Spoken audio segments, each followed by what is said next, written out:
The two groups started chatting to each other, and started noticing they were talking about two separate women being the new pretend equivalent of Queen of Germany.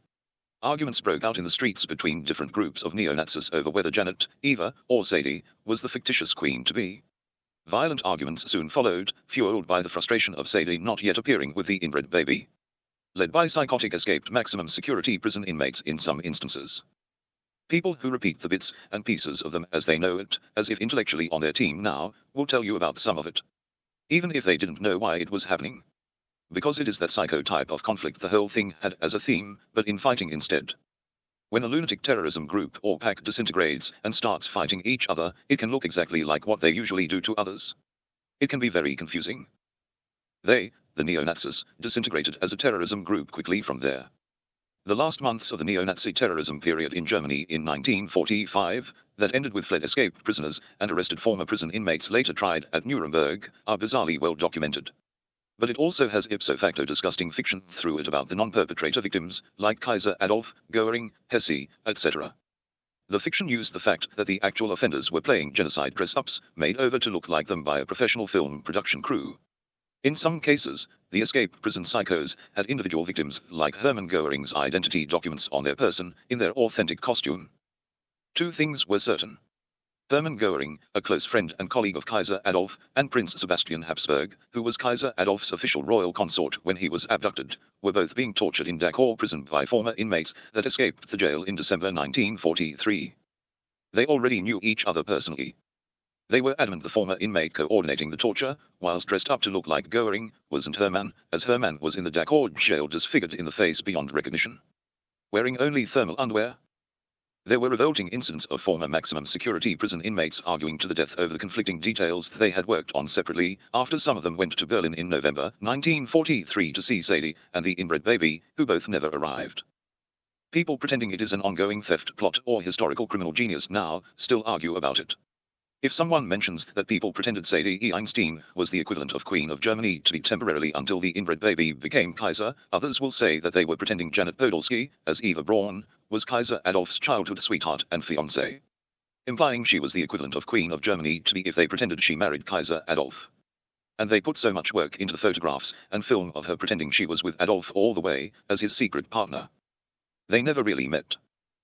As mentioned earlier, after the NZ-born female shot Janet, Eva Braun, dead, she was then shot dead herself by onlookers who saw what she was pretending to do to Janet's body. When the bodies were found in the bunker in Berlin in 1945, lunatics worked quickly to add fiction afterwards. They made the situation worse by pretending that Eva married Kaiser Adolf in a bunker wedding in mid-1945, minutes before they committed murder-suicide together. Implying that they were officially legally married minutes before they died. As if it made Janet the unofficial, never recognized equivalent of Queen of Germany for 10 minutes or so. Ahead of Sadie E. Einstein. It clashed with people claiming they were still waiting for Sadie E. Einstein, her inbred baby, and Kaiser Adolf in chains to arrive in Berlin after World War II had ended. They kept pointing out that Eva was dead and they were still waiting for Sadie and her inbred baby. They felt they had dibs for when Sadie arrived with the inbred child, unaware the child was already deceased. Self-aborted by its mother around 3 months into the illegal pregnancy. Someone also added the idea that there was a secret baby born to Adolf and Eva. There was a real one from 1907, Donna Podolski, my grandmother. But they pretended a fictitious baby was born to them both with consent during a period covered by their faked photographs and film of Kaiser Adolf and Eva together. They had completed large numbers of faked photographs, dating back to Adolf in politics in the 1930s, through until the fictional bunker marriage then murder-suicide story. Serial killer Charles Manson's mother, wearing a professional film production crew supplied Adolf Hitler costume and full makeup, was the person who really shot Eva Braun dead in that bunker in Berlin in 1945. Eva Braun's real name was Janet Podolski. Williams was then shot dead herself in her Adolf costume by onlookers watching her pretend to sexually penetrate the fatal bullet wound she caused Janet when she shot her dead. With the fly undone on her Adolf Hitler costume, in a standing position, holding Janet's forehead near her groin, gyrating at the hips. The contract Janet agreed to in January 1944, where she took the job pretending to be the fictitious character Eva Braun for the neo-Nazis, was found in the Berlin bunker filing cabinet, near Williams' infamous neo-Nazi hotline phone. Near both of their bodies. So were the bodies of Janet's short-statured sister and her look-alike cousin. Both were also shot dead by Williams with the same pistol. Williams' daughter Charles Manson was 10 years old when Williams was found dead in the Berlin bunker. The Sadie group were claiming to be still waiting for her and the inbred baby to arrive in Berlin when Kaiser Adolf escaped prisoner of war jail in Yugoslavia in late 1959. There had been 15 years of two neo-Nazi factions pretending two separate females were about to become the pretend equivalent of Queen of Germany in 1944.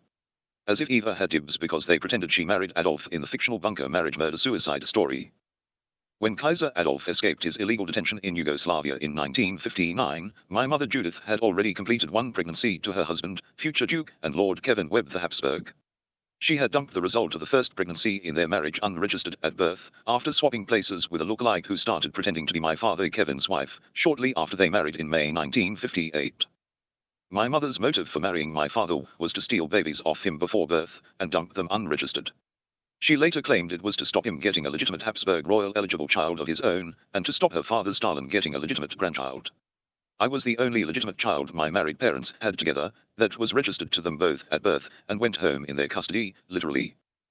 That potentially technically eligible under the Hohenzollern monarchy great-grandchild rule child became a reality in January 1972, when I was born. Kaiser Adolf was interrogated by Italian authorities during 1960, where he repeatedly told the truth about the whole thing.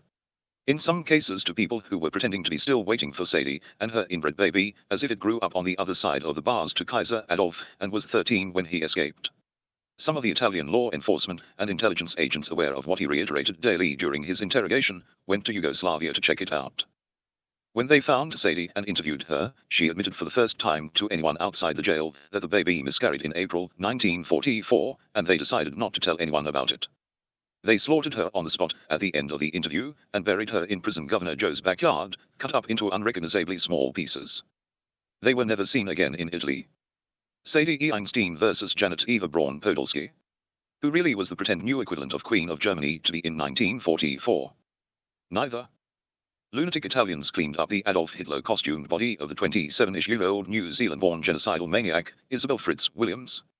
They froze her entire body in a clear ice block, with her eyes open and her fatal wounds concealed by makeup, including royal monogram armbands in her costume, like a macabre souvenir or keepsake, and they were impressed with their efforts regarding the clear ice.